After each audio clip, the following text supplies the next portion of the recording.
तो स्टोइकियोमेट्री बहुत आसान है, ठीक है, नाम तो मैं आपको समझा दूंगा क्या होता है, यूज करना बहुत आसान है, वही यूनिटरी मेथड है और जो कुछ आपने सीखा उसको आप यहां पर यूज करते हुए चलोगे। देखो स्टोइकियोमेट्री क्या होती है, अगर आप किसी भी रिएक्शन को बैलेंस करके लिख दो, ठीक है, तो जो बैलेंस्ड केमिकल रिएक्शन होती है उसी को हम लोग क्या बोलते हैं, उसकी स्टोइकियोमेट्री बोलते हैं। मैं बेसिकली उसको रिएक्शन की शक्ल बोलता हूं। क्या बोलता हूं? रिएक्शन की शक्ल। जैसे फॉर एग्जांपल मान लो आपके पास एक रिएक्शन है, इसमें N2 गैस है plus 3H2 gas gives 2NH3 gas. नहीं, मेरी फेवरेट रिएक्शन है, मैं हमेशा इसको यूज करता हूं, ठीक है। तो यहां पे आप देखें, ये जो इसके आगे 1 लिखा हुआ है, 3 लिखा हुआ है, 2 लिखा हुआ है, इन सबको बोलते हैं हम इनके स्टोइकियोमेट्रिक कोएफिशिएंट्स। क्या बोलते हैं? तो 1, 3, 2 ये सभी के सभी क्या है, इसके स्टोइकियोमेट्रिक कोएफिशिएंट्स हैं। दीज आर स्टोइकियोमेट्रिक कोएफिशिएंट्स, ठीक है। अब ये जो आपके स्टोइकियोमेट्रिक कोएफिशिएंट्स हैं, ये अलग अलग चीजों को रिप्रेजेंट कर सकते हैं। तो बहुत ध्यान से देखें, जैसे अभी आप बात करें, ये जो स्टोइकियोमेट्रिक कोएफिशिएंट है ये रिप्रेजेंट कर सकते हैं मोल्स को। तो these represent moles of substance. ध्यान देना, ये मोल्स को रिप्रेजेंट कर सकते हैं। कहने का मतलब हम ऐसा लिख सकते हैं कि इस रिएक्शन की अगर आप शक्ल देखो तो इसके हिसाब से यहां पर 1 मोल नाइट्रोजन है, 1 मोल नाइट्रोजन वो 3 मोल हाइड्रोजन से रिएक्ट करती है और उससे आपको 2 मोल अमोनिया मिल जाता है।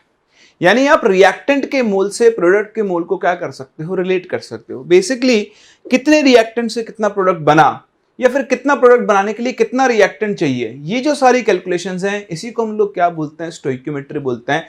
तो वैसे अगर आप स्टोइकियोमेट्रिक कोएफिशिएंट्स की बात करो तो ध्यान देना, ये जस्ट एक नंबर होते हैं और ये यूनिटलेस होते हैं, इनकी कोई यूनिट नहीं होती है। जैसे 3 लिखा है, इसका स्टोइकियोमेट्रिक कोएफिशिएंट और एक नंबर है, लेकिन हाँ इन नंबर्स के थ्रू आप इनके मोल्स को मोल से रिलेट कर सकते हो। तो देखो यहां आपने इनके मोल्स को मोल से रिलेट किया है कि जब भी कभी भी इस रिएक्शन के हिसाब से आपने 1 मोल नाइट्रोजन ली होगी तो उससे रिएक्ट करने के लिए आपको 3 मोल हाइड्रोजन चाहिए होगी, और इसके 1 मोल इसके 3 मोल की रिएक्शन से आपको हमेशा क्या मिलेगा, 2 मोल NH3। अब ये जरूरी नहीं है कि आप हाइड्रोजन का हमेशा 1 मोल लो, या सॉरी नाइट्रोजन का 1 मोल लो, या फिर आप हाइड्रोजन के 3 मोल लो। आप हाइड्रोजन के कुछ और मोल्स भी ले सकते हो। जैसे मान लो आपने बोला नहीं भाई मैं तो यहां हाइड्रोजन के 10 मोल लूंगा, तो भैया आप 10 मोल ले लो। अब इसके 10 मोल के लिए कितना N2 चाहिए और कितना H3 बनेगा वो आप इस रिएक्शन से बता सकते हो। देखो ये चीज लिखने के लिए आपको किसी की जरूरत नहीं है, ये आपने इस रिएक्शन की शक्ल देखकर बता दिया है कि 1 मोल नाइट्रोजन के लिए आपको 3 मोल हाइड्रोजन और 2 मोल अमोनिया चाहिए होगी। ठीक है, चीजों को ध्यान से समझें। अभी आप और किसी चीज को दिमाग में रख के मेरी बातों को बहुत अच्छे से सुनते जाएं। तो भाई देखो ये रिएक्शन चिल्ला चिल्ला कर बोल रही है कि 3 मोल के लिए मुझे 1 मोल N2 चाहिए।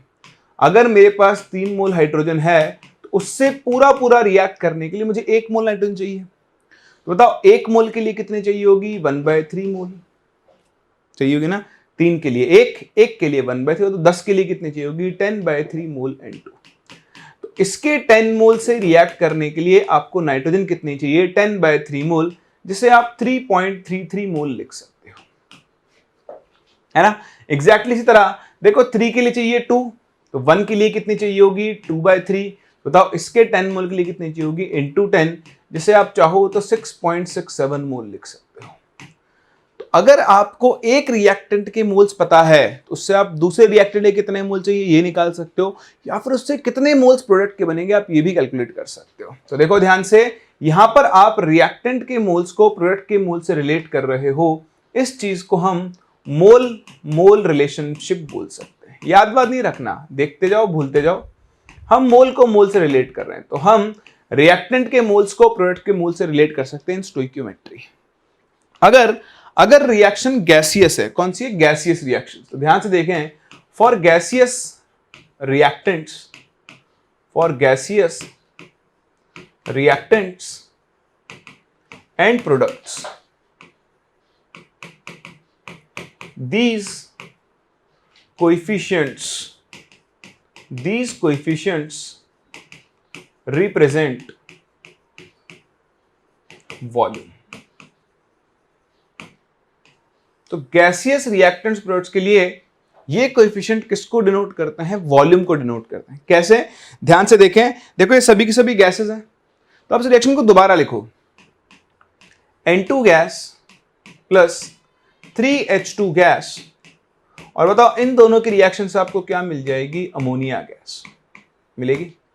अब इस रिएक्शन की शक्ल देखो, तो ये गैसेस हैं। देखो गैसेस के लिए क्या होता है, उनका वॉल्यूम उनके डायरेक्टली मोल्स के डायरेक्टली प्रोपोर्शनल होता है। आप यूज करो V equal to nRT upon P। तो अगर प्रेशर टेम्परेचर कांस्टेंट है, तो at constant pressure and temperature volume proportional to moles होता है। तो अभी तो खैर आप इस चीज को इतना नहीं समझोगे, बट हाँ, जैसे जैसे रिएक्टेंट्स के मोल्स बदलेंगे एग्जैक्टली उसी तरह से उनका वॉल्यूम भी क्या होगा? चेंज होगा। तो हमें ज्यादा दिमाग नहीं लगाना, हम इन कोएफिशिएंट्स को डायरेक्टली वॉल्यूम की तरह ट्रीट कर सकते हैं। कहने का मतलब यह है कि मैं यहां पर बोल सकता हूं कि अगर मैं 1 वॉल्यूम नाइट्रोजन ले लूं तो उससे रिएक्ट करने के लिए मुझे 3 वॉल्यूम हाइड्रोजन चाहिए होगी, और उससे मुझे 2 वॉल्यूम अमोनिया मिल जाएगी। अब ये वॉल्यूम का मतलब क्या है? वॉल्यूम का मतलब लीटर, मिलीलीटर, मीटर क्यूब, जिसमें खेलना चाहो खेल सकते हो। समझ रहे हो मेरी बात को? जैसे मान लो मैं यहीं पे बात करता हूं कि मैंने 150 ml हाइड्रोजन ली, 150 ml हाइड्रोजन, ठीक है। तो बताओ 150 ml हाइड्रोजन के लिए N2 कितनी चाहिए होगी? तो भाई देखो 3 के लिए चाहिए 1, बताओ 1 वॉल्यूम के लिए 1/3, तो 150 के लिए कितनी चाहिए होगी? 150/3, दैट इज आपको 50 ml N2 चाहिए होगी। एग्जैक्टली इसी तरह 3 के लिए चाहिए 2, 1 के लिए चाहिए होगी 2/3, तो 150 के लिए कितनी चाहिए होगी? 2/3 इंटू 150, यानी आपको 100 ml NH3 मिल जाएगी। बोलो बात समझ में आ रही है? तो बहुत बहुत बहुत इंपॉर्टेंट है, बेटा ध्यान रखना। ये इसे हम बोलते हैं वॉल्यूम वॉल्यूम रिलेशन। क्या बोलते हैं? Volume volume relationship.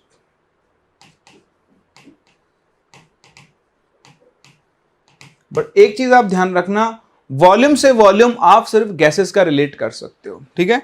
तो इसको आप चाहे तो यहां पे नोट डाल के या पॉइंट बना के लिख देना, volume of only gases can be related, not of liquids and solids. For example, आपके पास रिएक्शन है N2 gas plus O2 gas, और इन दोनों के रिएक्शन से आपको मिला लेट्स से 2NO लिक्विड, ठीक है। तो आप यहां से क्या बोल सकते हो कि 1 volume of N2 gas will react with 1 volume of O2 gas to give, पता नहीं।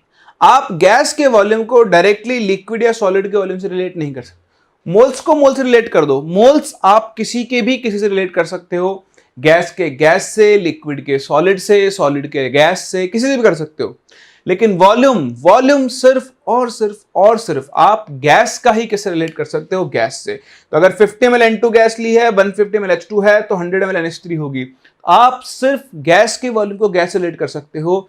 अगर मैं आपसे बोलूं कि मैंने यहाँ पे 50 ml N2 यूज की है, तो 50 ml N2 के लिए मुझे 50 ml O2 चाहिए होगी, लेकिन उससे 100 ml NO बनेगा, ये कहना बिल्कुल गलत है।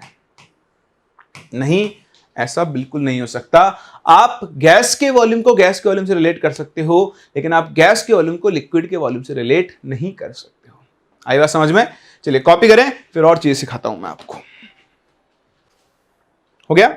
चलिए तो देखें, आपने मास मोल से मोल रिलेट करना सीख लिया, आपने वॉल्यूम से वॉल्यूम रिलेट करना सीख लिया। हम यहां पर मास को मास से भी रिलेट कर सकते हैं, ठीक है। अब देखो, आपको चीजों को रटना नहीं है, जब जो जरूरत पड़ेगी सारे मेथड्स काम में आते हैं, ठीक है। आपको सबसे डील करना आना चाहिए। तो देखो, जैसे ये फिर से मैं इसी रिएक्शन ले रहा हूं, N2 gas plus 3H2 gas, ठीक है, गिव्स 2NH3 गैस। देखो, जब आप 11th क्लास में हो तो आपको सारे डायमेंशंस पता होने चाहिए। पता नहीं कब किस मेथड की आपको जरूरत पड़ जाए, तो आने सब चाहिए, यूज सभी आते हैं। फिर आपको जो बेस्ट लगे, अच्छा लगे, आपको जो समझ में आता है उसको आप हमेशा यूज करो। तो देखो, अगर मैं यहां देखूं, नाइट्रोजन का 1 मोल है, 1 मोल मतलब 2 × 14, इसका तो काम में आ रहा है 28 ग्राम। तो यहां पर इस रिएक्शन के हिसाब से 28 ग्राम नाइट्रोजन 6 ग्राम हाइड्रोजन के साथ रिएक्ट कर रही है, और उससे 2 × 17 आपको 34 ग्राम अमोनिया मिल रही है। तो ये मास का मास से रिलेशन है। अब आप चाहो मोल की जगह आप डायरेक्टली मास रिलेट कर सकते हो। आप मुझसे बोलो कि भाई मैं तो 50 ग्राम हाइड्रोजन लूंगा, तो बताओ 50 ग्राम हाइड्रोजन के लिए कितनी नाइट्रोजन चाहिए होगी। तो आपका जो बेस होता है जिससे आप सॉल्व करते हो, जो आपका कंपैरिजन का पॉइंट है, वो है ये रिएक्शन। इसको देखकर आपने ये लिख लिया, इसके लिए किसी की जरूरत नहीं है। अब आप इससे कंपेयर करोगे कि भाई देखो 6 ग्राम के लिए चाहिए 28 ग्राम, बताओ 1 ग्राम के लिए कितने चाहिए होगा 28/6, तो 50 ग्राम के लिए कितना चाहिए होगा इंटू 50 ग्राम इंटू, बस खत्म। एग्जैक्टली इसी तरह 6 के लिए चाहिए 34, 1 के लिए कितना चाहिए होगा 34/6, तो 50 के लिए कितना चाहिए होगा इंटू 50 ग्राम। तो इस तरह से आप N2 का अमाउंट भी निकाल सकते हो NH3 का अमाउंट। तो कभी कभी आप मास से मास को रिलेट करोगे, कभी कभी आप वॉल्यूम को वॉल्यूम से, कभी कभी आप मोल को मोल से, कोई फिक्स नहीं है। Depending on types of questions आपको अपनी अप्रोच क्या करनी पड़ेगी, चेंज करनी पड़ेगी। तो आई थिंक क्वेश्चन से बेटर समझ में आएगा। आइए स्टार्ट करते हैं क्वेश्चन के साथ, देखते हैं किस तरह के क्वेश्चन आपसे पूछते हैं। पहले बेसिक टाइप ऑफ क्वेश्चंस जिनकी हम बात कर रहे हैं, फिर हम धीरे धीरे लेवल को बढ़ाते हुए चलेंगे। चलिए तो देखिए, पहला क्वेश्चन आप सभी लोगों के लिए कह रहा है how many litres of CO2 at STP। देखो 2.24 के साथ दिख रहा है, STP की जगह आप चाहो तो 1 atm 273 लिख लो। 1 atm and 273 Kelvin will be formed when 0.01 mole of H2SO4 react with excess of Na2CO3। ध्यान से देखें इस रिएक्शन को, ये Na2CO3 है प्लस H2SO4 है, Na2SO4 CO2 यहाँ गैसियस फॉर्म में, फिजिकल स्टेट नहीं बताई गई है अभी, ठीक है। तो आपसे पूछ भी CO2 का वॉल्यूम रहा है, लेकिन 1 atm और 273 पर। तो आपको पता है आपको अगर CO2 के मोल्स मिल गए तो उसको 22.4 से मल्टीप्लाई कर दो, मोल्स मिल जाएंगे। इसने क्या लिया है 0.01 मोल H2SO4, और ये तो एक्सेस में है, ये जितना चाहिए उतना यूज कर लो, खूब पड़ा है अपने पास, ठीक है। अब देखो इसको, देखो बैलेंस्ड है क्या रिएक्शन, हाँ भाई बिल्कुल बैलेंस्ड है। तो रिएक्शन की शक्ल देखो, ये रिएक्शन की शक्ल मुझे बता रही है कि अगर मैं 1 मोल H2SO4 ले लूं, 1 मोल H2SO4 से मुझे 1 मोल CO2 मिल जाए, बस मेरा तो काम हो गया। अगर 1 मोल से 1 मोल मिल रही है तो बताओ 0.01 मोल H2SO4 से कितनी CO2 मिल जाएगी, 0.01 मोल CO2 मिल जाएगी। और अगर मैं इसका वॉल्यूम निकालूं 0.01 इंटू 22.4 करना पड़ेगा, आंसर कितना आ जाएगा 2.24 लीटर। क्वेश्चन खत्म हो चुका है। ऐसा बस, इस पे पता नहीं लोग क्यों कंफ्यूज होते, कुछ नहीं करना, जो रिएक्टेंट दिया है, जो प्रोडक्ट देखा है, उनको रिलेट करो, देखो कि कितने मोल के लिए कितना चाहिए, एक के लिए कितना चाहिए, और फिर जितने मोल आपके पास हैं उससे रिएक्ट करवाते जाओ, है ना। चलिए अगला क्वेश्चन, हाँ आपको पता है आपको क्या करना है, हो गया। चलिए तो देखिए आसान सा क्वेश्चन है, रिएक्शन आपको दी हुई, देखो बैलेंस्ड भी है, कह रहा है calculate volume of H2 evolved at STP when 130.6 gram of zinc. अब आपके पास जिंक है, तो देखो इस क्वेश्चन को करने के दो मेथड्स हैं। वैसे आपको वॉल्यूम निकालना है तो दो क्या एक ही मेथड काम में लेते हैं। हम क्या करेंगे, यहां से जिंक के मोल से H2 के मोल्स को रिलेट कर लेंगे। आप सोच रहे हो सर वॉल्यूम से वॉल्यूम रिलेट कर लेते हैं, देखो वॉल्यूम से वॉल्यूम रिलेट करते हैं जब सेम कंडीशंस हो। यहां पर STP पे फिक्स किया है, जिंक तो सॉलिड है, ये रिएक्शन अगर आप देखोगे तो रिएक्शन एक्चुअली होती है zinc solid plus 2HCl aqueous. आप सोचोगे सर हमें ये कैसे पता चलेगा, तो धीरे धीरे सीखते सीखते पता चलेगा। देखो आज पता चली गया है, तो ये सब चीजें यूज करते करते आपको आ जाती है। इसका लोड ना लें, ये ना सोचे कि रिएक्शंस हमें कैसे पता लगेगी, पता लगेगी तो आपका शुरू हुआ है, तो इतनी केमिस्ट्री पढ़ लो तो सब याद हो जाएगा, सब पता लग जाएगा। अभी फोकस करें जो दिया हुआ उसके ऊपर। तो देखो इस रिएक्शन की अगर शक्ल देखूं तो मेरे पास 1 मोल जिंक से 1 मोल हाइड्रोजन मिलती है। अब मुझे STP पर वॉल्यूम निकालना है, तो अगर कहीं से मुझे हाइड्रोजन के मोल्स पता लग जाए, क्या पता लग जाए, मोल्स, भाई काम हो गया, मोल्स इंटू 22.7 मैं वॉल्यूम निकाल लूंगा। तो आप देखो 130.6 ग्राम जिंक है, इसको डिवाइड करो इसके मोलर मास से, साफ साफ दिख रहा है 65.3 से मैं इसे डिवाइड करूंगा तो मुझे 2 मोल जिंक मिल जाएगा। मिल गया क्या, बस ये मिल गया तो अपना काम हो गया। 1 मोल जिंक से 1 मोल हाइड्रोजन मिलती है, तो बताओ 2 मोल जिंक से आपको कितनी हाइड्रोजन मिलेगी, 2 मोल हाइड्रोजन मिल जाएगी। और अगर आप 2 मोल हाइड्रोजन का वॉल्यूम निकालना चाहते हो STP पर, तो उसे आप मल्टीप्लाई कर दो किससे, 22.7 से, तो कर दो मल्टीप्लाई, 45.4 लीटर आपको वॉल्यूम है। कोई ऑप्शन, ये रहा, कर सकते हैं ना। चलिए आगे बढ़े, समझ में आ गया ना। ये देखो अगला क्वेश्चन, ये देखो A sample of KClO3 on decomposition yielded इतना ml ऑक्सीजन गैस at 180 में 273. Calculate weight of oxygen produced आएगा, प्रोडक्ट लिखा हुआ है, weight of KClO3 original taken and weight of KCl produced. अब देखो रिएक्शन आपको नहीं पता है, इसलिए नहीं पता है क्योंकि आगे चलकर ये रिएक्शन आपको याद हो जाएगी। तो अभी तो मैं आपको बताता हूं कि KClO3 जो है, KClO3 हीट होने पर 2KClO3 सॉलिड, ये आपकी बैलेंस रिएक्शन है, हीट करने पर ये बनाएगा 2KCl solid plus 3O2 gas.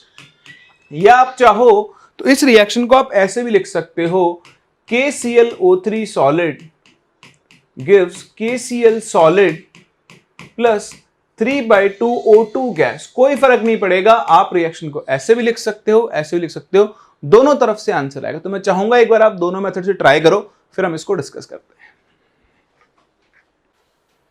चलिए तो देखें, दोनों तरह से आप रिएक्शन को सॉल्व कर सकते हो। देखो पहली बात तो आपसे पूछ रहा है 448 ml ऑफ ऑक्सीजन एट 180 में 273, तो वेट ऑफ ऑक्सीजन तो पहले तो आप यहां से निकाल लो, देखो मोल्स ऑफ O2। तो अगर आप मोल्स ऑफ O2 निकालोगे तो उसका वॉल्यूम है 448 मिलीलीटर डिवाइडेड बाय 180 में 273 ना, तो 22.4 लीटर, जिसे आप 22,400 मिलीलीटर लिख सकते हो। तो ध्यान से देखो, ये इसको 2 टाइम्स उड़ाएगा तो आपके पास 0.02 मोल ऑक्सीजन है।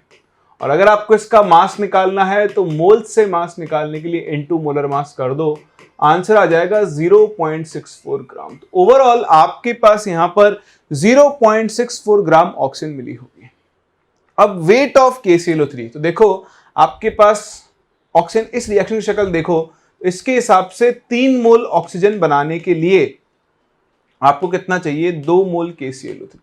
तो फोकस करें, मैंने आपसे क्या कहा था, मोल आप किसी से भी किसी के रिलेट कर सकते हो, गैस के सॉलिड से, गैस के लिक्विड से, गैस के गैस से, लिक्विड के लिक्विड से, किसी से भी, ठीक है। तो अब देखो 3 मोल के लिए 2 मोल चाहिए, बताओ 1 मोल O2 अगर आपके पास होती, उसके लिए कितना चाहिए होगा, 2/3। आपके पास कितना है, आपके पास है 0.02 मोल, तो 0.02 मोल के लिए कितना चाहिए होगा, 2/3 इंटू 0.02, ये आ जाएंगे मोल्स। तो देखो आगे 0.04, या फिर आप इसे अगर आप चाहो तो सिंपली 4/300 मोल लिख सकते हो। तो 4/300 मोल KClO3, तो 4/3 इंटू इसका मोलर मास। तो देखो पोटेशियम होता 39 प्लस 35.5 74.5, 74.5 प्लस 48 है ना, 74.5 प्लस 48 तो कितना आ गया 5, 122.5, ठीक है, इंटू 122.5 कर दो, आपको इतना ग्राम KClO3 मिल जाएगा। आप चाहो इस रिएक्शन से बैलेंस कर सकते हो। देखो यहां है 1 मोल, 1 मोल KClO3 बनाने के लिए आपको कितना ऑक्सीजन चाहिए, सॉरी 1 मोल KCl 3/2 मोल O2 मिलेगा। तो देखो 3/2 मोल बनाने के लिए 1 मोल चाहिए, तो इसका 1 मोल O2 बनाने के लिए ध्यान से देखना, 1 मोल के लिए 1/3/2, तो ये ऊपर चला जाएगा, मतलब 2/3 मोल KClO3। तो अगर आपके पास 0.02 मोल O2 बना है, बताओ इसके लिए कितना हो जाएगा, 2/3 इंटू 0.02, दैट इज अगेन वही 4/300 मोल, और फिर से इंटू मोलर मास कर दो तो इसका मास मिल जाएगा आपको। एक देखो वेट ऑफ KCl भी पूछ रहा है, तो वो भी आप इसी से कर सकते हो, कोई सा भी एक मेथड से कर लो, इससे कर लो। देखो 3 से 2, 1 से 2/3 इंटू 0.02, ये भी 4/300 बन गया, इंटू इसका मोलर मास है 74.5, इसको सॉल्व कर लो, आपको इसका भी आंसर कर सकते हो ना। तो कोई चिंता नहीं है, मोल्स निकालो, मोल से मोल रिलेट करो। अच्छा, इस क्वेश्चन को आप मास मास रिलेशन से भी कर सकते हो, आओ देखते हैं उसको कैसे यूज करेंगे। ये कॉपी कर लिया आप लोगों ने, चलिए तो ध्यान से देखें, अगर मैं इसी क्वेश्चन को मास मास रिलेशनशिप से करना चाहूं तो फिर से देखो रिएक्शन लिख रहा हूं, 2KClO3 सॉलिड, इसको हीट करने पर आपको क्या मिलेगा, 2KCl solid plus 3O2 gas, सही है। तो देखो इसका मोलर मास निकालो, आपने अभी निकाला 122.5 आता है मोलर मास, तो 2 इंटू 122.5 हो गया 245 ग्राम। तो 245 ग्राम KClO3 को अगर आप हीट करो तो आपको इसका मोलर मास है 74.5, तो ये बन जाएगा कितना 145 नहीं 149 ग्राम KCl बनेगा, और उससे 3 इंटू 32 96 ग्राम आपको क्या मिल जाएगी O2। तो ये भी ये सिचुएशन है मास की, ठीक है। अब आप देखो, आपको किसका मास पता है, तो आपने ऑक्सीजन का मास निकाला 0.02 इंटू 32 दैट इज 0.64 ग्राम। अब आप देखो दोनों निकाल सकते हैं, इसका 96 बनाने के लिए इसका 245 और इसका 149 चाहिए। तो बताओ अगर आपके पास 1 ग्राम O2 होगी, 1 ग्राम बनाने के लिए इसका चाहिए होगा 245 बाई 96 ग्राम KClO3, और ये कितना चाहिए होगा 149 अपॉन 96 ग्राम KCl चाहिए होगा। तो बताओ अगर आपको 0.64 ग्राम O2 बनानी है तो उसके लिए कितना चाहिए होगा 245 अपॉन 96 इंटू 0.64 ग्राम KClO3, 149 अपॉन 96 इंटू 0.64 ग्राम KCl। ये आपको बहुत अच्छे से प्रैक्टिस, मतलब ये बहुत आसान चीज है, शुरू में आपको डिफिकल्ट लगती है, लेकिन आपको इसको प्रैक्टिस से बीट करना है। हर क्वेश्चन में, चाहे क्वेश्चन मोल से हो रहा हो, आप उसको मास से भी करो, सिर्फ for the sake of practice. जितना आप इसको यूज करोगे उतना आप इसमें परफेक्ट हो जाओगे, उतना ही आसानी से आप अपना आंसर भी कैलकुलेट कर पाओगे। सही है, चलिए तो ट्राई करें। अगला क्वेश्चन आपके लिए, एक सेकेंड, एल्कलाइन, ये थोड़ा मैं आपको आइडिया दूं रिएक्शन का। एल्कलाइन अर्थ मेटल आप जानते हो, जानते हैं बेरिलियम मैग्नीशियम, है ना, मैंने आपको बेसिक्स में सिखा भी दिए इनऑर्गेनिक के अंदर। तो एल्कलाइन अर्थ मेटल के वैलेंस शेल में 2 इलेक्ट्रॉन होता है, तो कोई भी एल्कलाइन अर्थ मेटल है उसके ऊपर उसकी वैलेंसी +2 रहेगी। नाइट्राइड मैंने आपको सिखाया था, नाइट्राइड भी है ना इनऑर्गेनिक के अंदर जो बेसिक्स है उसके अंदर अच्छे सिखाया सब कुछ, तो यहाँ पे भी सिखाया इवन, है ना, फॉर्मूले लिखना सिखाया था इसलिए सिखाया था। अब आप देखो 2 + 3 - क्रॉस मल्टीप्लाई करो तो नाइट्राइड का फॉर्मूला क्या बनेगा M3N2 बनेगा। अब आप इस रिएक्शन को बैलेंस करो तो रिएक्शन होगी 3M + N2 गिव्स M3N2। अब ट्राई करो, चलिए हो गया। देखिए बहुत सिंपल सा क्वेश्चन है, आपके पास एक एल्कलाइन अर्थ मेटल है, उससे इतना नाइट्राइड मिल रहा है, आपको एटॉमिक वेट ऑफ मेटल बताना है, ठीक है। फिर से आप इस क्वेश्चन को मोल्स और मास दोनों से कर सकते हो, मैं दोनों से करके दिखाता हूं आपको। तो मान लो इसका आपको 12 ग्राम मास दिया हुआ है, तो मान लो इसका एटॉमिक मास m है, तो 12 बाय m, तो आपके पास इसके मोल्स हो गए 12 बाय m मोल्स है, ठीक है। इससे आपको नाइट्राइड मिल रहा है, कितना मिल रहा है 14.8 ग्राम, ठीक है। अच्छा चलो हम पता करते हैं 12 बाय m मोल से कितना मिलना चाहिए। तो रिएक्शन की शक्ल देखो, अगर हम रिएक्शन की शक्ल देखें तो रिएक्शन के हिसाब से 3 मोल अगर आप मेटल ले लो तो 3 मोल मेटल से आपको 1 मोल नाइट्राइड मिलना चाहिए। बताओ क्या ये सही है? बताओ 1 मोल मेटल से कितना मिलेगा? 1 मोल मेटल से कितना मिल जाएगा 1/3 मोल मिल जाएगा। आपके पास कितने मोल है? आपके पास है 12 बाय m मोल। तो देखो इसके 12 बाय m मोल से कितना मिलेगा 1/3 इंटू 12 बाय m, यानी 4 बाय m मोल मिलेगा। यह आपके हिसाब से इतना मोल मिलना चाहिए, और क्वेश्चन के हिसाब से 14.8 ग्राम मिला। तो या तो आप इसके मोल्स निकाल लो या इसके मोल्स से आप इसका मास निकाल लो। तो बताओ मास ऑफ नाइट्राइड हमारे हिसाब से कितना मिलना चाहिए? तो वो आ जाएगा उसके मोल्स इनटू उसका मोलर मास। तो देखो आपने मेटल का मोलर मास m माना है ना, इसका मोलर मास कितना होगा 3m + 28, 3m + 28, और ये वैल्यू कितनी आनी चाहिए 14.8 ग्राम। अच्छा आ जाओ भाई, अब इसको देखो 4 से उड़ाते हैं, तो 4 3 = 12, 2 4 7 = 28, तो 3m + 28 अपॉन m के लिए आ गई 3.7, मल्टीप्लाई करो तो देखो 3m + 28 = 3.7m। 3 को इधर ले आओ, m के लिए आ जाएगी 28 अपॉन 0.7 यानी 40। दिख रहा है कोई ऑप्शन? ये रहा। तो ये आपके इस क्वेश्चन का आंसर हो गया, मतलब मेटल हो गई कैल्शियम, क्योंकि कैल्शियम का मोलर मास ही 40 होता है। तरीका नंबर 1 फटाफट से कॉपी करें। डन। चलिए मेथड नंबर 2 हटा दो ना इसको। मेथड नंबर 2 जो है वापस से सेम रिएक्शन लिख रहा हूं, तो रिएक्शन है 3m plus N2 gives M3N2। कह रहा है 12 ग्राम मेटल से आपको 14.8 ग्राम नाइट्राइड मिलना चाहिए।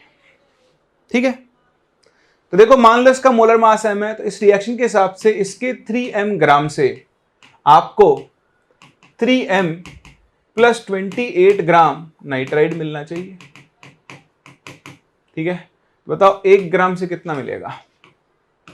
3m plus 28 upon 3m। आपके पास कितना था? आपके पास था 12 ग्राम। बताओ 12 ग्राम से कितना मिलना चाहिए? 3m plus 28 upon 3m into 12, और ये वैल्यू कितनी आनी चाहिए? 14.8। ये तो आपके हिसाब से है ना, आपके हिसाब से जो वैल्यू है वो क्वेश्चन में दिए गए हिसाब के बराबर आनी चाहिए 14.8 के। यहां से फिर से सॉल्व कर लो, आपको m की वैल्यू 40 मिल जाएगी, और ये आपके इस क्वेश्चन का आंसर होगा। तो आप मोल से भी कर सकते हो, मास से। मैंने आपसे क्या बोला? अल्टीमेटली आपको जो समझ में आता है, पसंद आता है, उससे करें। हर क्वेश्चन को आप अलग अलग तरीके से सॉल्व करते हैं। एक क्वेश्चन को सॉल्व करने के 2, 3, 4 कितने भी तरीके हो सकते हैं। इसका एक और तरीका भी तो, बट वो अभी आपने पढ़ा नहीं है इसलिए नहीं बता रहा हूं, आगे चल के आप खुद ही उसको यूज कर लिया करोगे, है ना। चलिए बढ़ते हैं, देखें अगले क्वेश्चन पे। ये देखें, ट्राई करें इस क्वेश्चन को भी। चलिए कर लिया ट्राई। तो देखिए बहुत ही सिंपल सा क्वेश्चन है भी। 1.5 mole oxygen combined with aluminium to form Al2O3, the weight of aluminium used. तो अगेन आपको रिएक्शन लिखनी है। देखो एल्यूमिनियम यहां पर कंबाइन हो रहा है ऑक्सीजन से, और ये दोनों रिएक्ट करके क्या बनाएंगे? Al2O3। तो बैलेंस करो रिएक्शन को, तो देखो यहां पे आएगा, अब या तो यहां 2Al लिख लो। देखो यहां 3 ऑक्सीजन है, तो 3 के लिए यहां पर आप कितना लिख सकते हो? 3/2। या फिर आप इस पूरी रिएक्शन को 2 से मल्टीप्लाई कर दो, तो रिएक्शन क्या बन जाएगी? देखो 4 aluminium plus 3O2 gives 2Al2O3। चलिए आपको वेट ऑफ एल्यूमिनियम बताना है, तो देखो 1.5 मोल ऑक्सीजन। अब इसे देखो 3 मोल के लिए आपको कितना चाहिए? 4 मोल, है ना। यहां से करते तो डायरेक्ट आंसर आ जाता। तो देखो 3 मोल के लिए चाहिए आपको 4 मोल एल्यूमिनियम। अब 1 मोल के लिए कितना चाहिए होगा? तो भाई 1 मोल के लिए चाहिए होगा 4/3। और 1.5 मोल के लिए कितना चाहिए होगा? तो 1.5 मोल के लिए कितना चाहिए होगा? 4/3 इंटू 1.5, दैट इज आपको 2 मोल एल्यूमिनियम चाहिए होगा। और 2 मोल एल्यूमिनियम का आप मास निकाल लो, तो मास ऑफ एल्यूमिनियम जो है वो 2 इंटू 27 कितना आ जाएगा? 54 ग्राम्स आ जाएगा। समझ पा रहे? वैसे अगर आप ऐसे करते तो डायरेक्टली आंसर आता। देखो 3/2 का मतलब 1.5 मोल ही है, और इसका 1.5 मोल बनाने के लिए इसका 2 मोल काम में आएगा, और देखो आपको 1.5 मोल ही दिया हुआ है। तो बहुत आसान होती है स्टोइकियोमेट्री, बस फोबिया होता है, वो फोबिया जनरेट होने मत देना। हर तरह के क्वेश्चन में आपको सामने लेकर चल रहा हूं। ये देखो, calculate the volume of O2 needed for combustion of 1 kilogram of carbon at 1 atm and 273। आपको कार्बन का मास दिया है। देखो अभी तो मैंने आपको रिएक्शन लिख के दिए, आज के बाद नहीं मिलेगी। कंबस्टन ऑफ कार्बन आपको खुद को पता होना चाहिए कि कार्बन ऑक्सीजन के साथ बर्न होकर CO2 बनाएगा। तो इस रिएक्शन को अगर आप देखें तो C plus O2 gives CO2। अब आपको ध्यान देना, वॉल्यूम ऑफ O2 निकालना है, तो आपको मोल्स ऑफ O2 निकालने पड़ेंगे। तो आपके पास मास ऑफ कार्बन है, बताओ मास ऑफ कार्बन कितना है? 1 kg यानी 1000 ग्राम्स। क्योंकि मैं मोल्स निकालने तो मास तो ग्राम में लिखना पड़ेगा, है ना। अब देखो यहां से आप मोल्स ऑफ कार्बन निकालो, कितने हो जाएंगे? 1000/12 हो गए। अब ध्यान से देखो, 1 मोल कार्बन के लिए आपको 1 मोल ऑक्सीजन चाहिए। तो बताओ अगर आपके पास 1000/12 मोल कार्बन है, तो उसके लिए कितनी चाहिए होगी? आपको 1000/12 मोल ऑक्सीजन चाहिए होगी ना। तो इस तरह से आप यहां से ऑक्सीजन के मोल्स निकाल सकते हो, और अब ऑक्सीजन के मोल्स से आप मास ऑफ ऑक्सीजन भी कैलकुलेट कर सकते हो। कितना आ जाएगा? 1000/12 इंटू ऑक्सीजन का मोलर मास कितना होता है? 32। सॉल्व कर लो, 4 3 जा 12, 4 8 जा 32, ये आपका हो जाएगा 8000/3 मोल्स। ध्यान रखना ये है मोल्स, आपको निकालना है वॉल्यूम, है ना। तो मोल्स से वॉल्यूम निकालने के लिए क्या करते हैं, हाँ, क्योंकि आपको 1 atm 273 पे निकालना है, 22.4 से मल्टीप्लाई करो तो देखो 3 7 21, पूरा पूरा तो कैंसिल नहीं होगा। अब आपको ये वैल्यू कैलकुलेट करनी पड़ेगी, 3 4 12 6 7, यहां से आपको वॉल्यूम मिल जाएगा लीटर्स में, तो वो आप कैलकुलेट कर सकते हो। कैलकुलेशन आपका काम है, कंसेप्ट सिखाना आपको मेरा काम है, सही है। तो स्टोइकियोमेट्री तो बहुत आसान है, मैंने आपको कितनी चीजें करवा दी। देखो अब ये एक और type of question, calculate the percent loss in mass when इतना ग्राम KNO3 इज कंप्लीटली डिकम्पोज, और ये आपकी रिएक्शन है ना। तो ये चीज मैं आपको अच्छे सिखा चुका हूं, एक बार आप वीडियो पॉज करके इस क्वेश्चन को ट्राई कर लो। कर लिया? चलिए देखें, मैंने आपको सिखाया था किसी भी रिएक्शन में जो लॉस इन मास होता है वो गैसेस की वजह से होता है। अब आप देखो आपकी रिएक्शन बैलेंस है क्या, नहीं है। देखो KNO3 3 ऑक्सीजन 2 ऑक्सीजन, तो या तो आप यहां पर हाफ O2 लगाओ या फिर उसे 2 से मल्टीप्लाई कर दो, जैसा आप करना चाहो। अब बात यह है कि जो भी लॉस होगा, लॉस इन मास, वो किसकी वजह से होगा। So loss in mass basically will be equal to mass of oxygen form. तो जो ऑक्सीजन का मास बना है उतना ही क्या होगा, लॉस इन मास भी होगा। ठीक है, तो बस आपको कुछ नहीं करना। एक्चुअली क्वेश्चन ये पूछ रहा है कि बताओ O2 का मास कितना बना है। तो ध्यान से देखो, आपके पास 2.02 × 10⁻², दैट इज 202 ग्राम KNO3 है। तो आओ हम यहां से KNO3 के मोल्स निकाल लेते हैं। मोल्स ऑफ KNO3 कितने हो जाएंगे, 202 डिवाइड बाय इसका मोलर मास निकाल लो, 101 आएगा, दैट इज 2 मोल। तो पहली बात, आपके पास KNO3 के 2 मोल्स हैं, ठीक है। आप देखो इसके एक मोल से आपको ऑक्सीजन कितना मिल रहा है, आधा मोल। तो अगर 1 से आधा मिल रहा है तो बताओ 2 से कितना मिलेगा, 2 × आधा, यानी 1 मोल O2 मिलेगा। और 1 मोल O2 का मोलर मास निकाल लो, 32 ग्राम आ जाएगा। ये ऑक्सीजन का मास आ गया। अब आपको परसेंटेज लॉस बताना है, तो बताओ परसेंटेज लॉस इन मास कितना होगा, क्या होगा, लॉस इन मास कितना हुआ 32 डिवाइड बाय इनिशियल मास कितना था 202 × 100। इस वैल्यू को आप कैलकुलेट कर लो, तो आपको इसमें क्या मिल जाएगा, लॉस इन मास में।